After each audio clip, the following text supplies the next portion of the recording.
run off with it. Great pickups from the Houston Texans. We go defense in round 5. K.J. Dillon, one of the best safeties in the draft from West Virginia, 6 foot 210. Mark Dunlingen quotes, overshadowed by Carl Joseph, who the Texans liked in the first round, but got picked before when we went with Will Fuller. Back on the quote, overshadowed by Carl Joseph most of his career. Dillon offers a similar skill set as he shows the range in coverage and striking ability in the box to create some competition on the defensive back depth chart.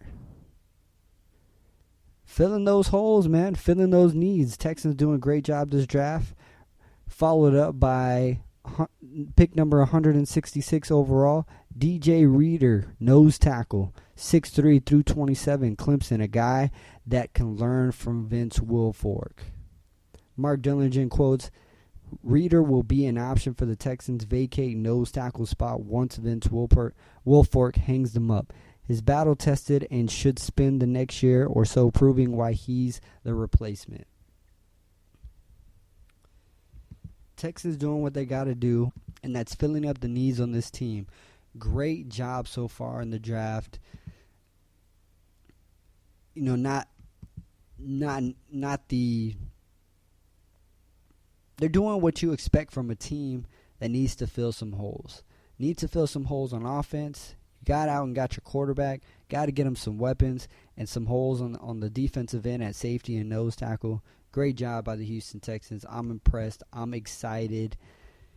It's going to be a great season to look forward to. Just like any offseason and going into a new season, lots of questions to be answered. Yes, and in earlier months, the Houston Texans schedule was released. We start off the season September 11th on Fox against the Chicago Bears, followed up by a rematch of the first-round playoffs, the Kansas City Chiefs, and then followed up September 22nd against the New England Patriots, who right now, their quarterback Tom Brady will be facing a 4-game suspension. Huge help for the Texans when they play them. Listen, guys, the season's right around the corner. It's exciting to be a fan. You have a somewhat proven new quarterback who at any minute can explode. So it sounds like this organization is drafting like it's looking for a franchise to explode. And I have confidence in that. The Texans, what they've shown me is they've gone out and got guys that they wanted. They went out and got Lamar Miller. They wanted him. Brock Osweiler, they wanted him. They got him. They're getting what they want. 2 times in this draft, the Texans have traded up and got the player that they want. So I commend this organization for going out and getting it and addressing the needs on this team. You got to know that something special is building up here. Texan Nation should be so excited right now. Last year being on a Hard Knocks, this year not being, we're going to come a little bit under the radar, and that's fine. The national media does not give us any attention outside of J.J. Watt, so we're looking to get that attention as a team. And altogether, the AFC South, one of the worst divisions last year, is getting some big-name players in that division. So it's going to be exciting back and forth divisions, actually competitive. And that's good to see that, we're not going to have another division debacle like last year to where the best team in the division was 9-7. Can't have that no more. It's going to be a lot more competitive. We got lucky last year, but we must, like we're doing, get the type of players that we're getting. And that's pretty much the wrap for the Texans draft. They got 2 more picks left, and, they'll wrap it up. Hopefully they keep addressing those needs, which I trust them to do. But that's the wrap-up for your Houston Texans. We are Texans. Just to dunk and dive real quick, first let me on to your Houston Astros. Right now at the bottom of the 3rd, currently in the middle of the 3rd, down to the Oakland Athletics 2-0. All I got to say about the Astros right now, is definitely not a sprint in the MLB season. See the difference.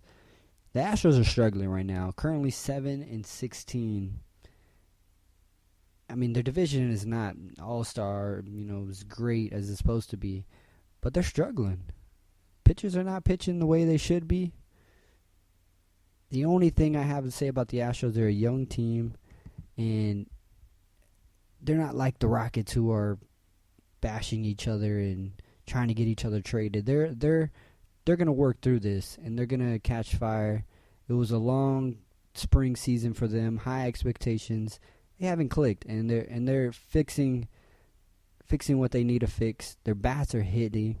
It's their pitching and their defense and their base running. They must improve in those areas to start getting some wins under their belt, and the pitching needs to pitch. Giles is not living up to the free agency hype, and Keuchel's can't do it by himself. The first four batters in our lineup with Altuve, Correa, Springer, and Rasmus. Their first four lineup is the best in the league right now. We're hitting at least top 3 in home runs. So the runs are coming. It's the defense and the missed opportunities are on the bases. So coach through it, film it out, get it together, Stros. It's a long season, plenty of games left. It's a young team who's just going to learn. Reports, stats say since Correa came on this team, they have a losing record. That is a fact. As great as Correa is doing, the team still needs to improve. So hopefully they see that and, get some rest and Astros come forward.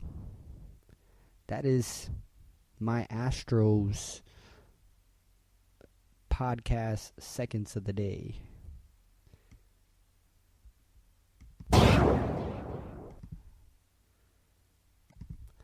Couple things on the MMA boxing world. Today we got Berto and Victor Ortiz. They will throw it down tonight on Fox. I will be recording watching that. And we have UFC 200 coming up.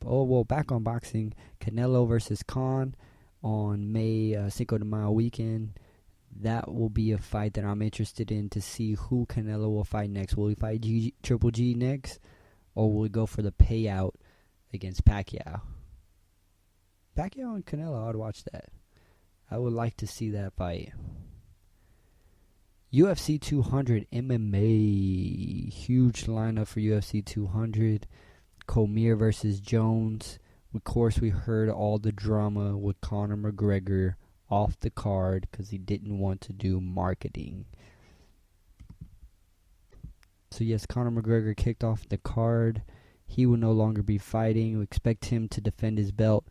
The winner of a fight that is on the UFC 200 card, Aldo versus Frankie Edgar.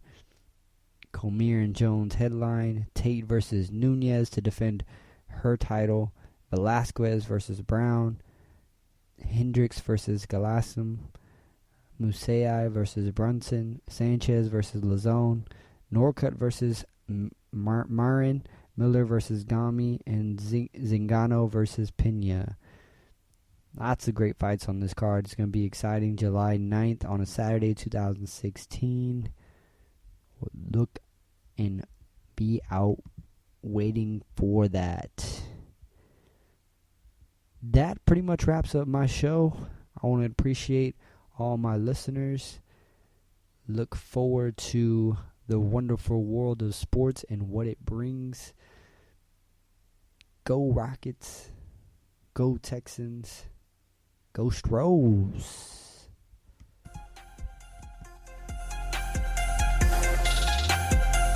Stay Stro Show.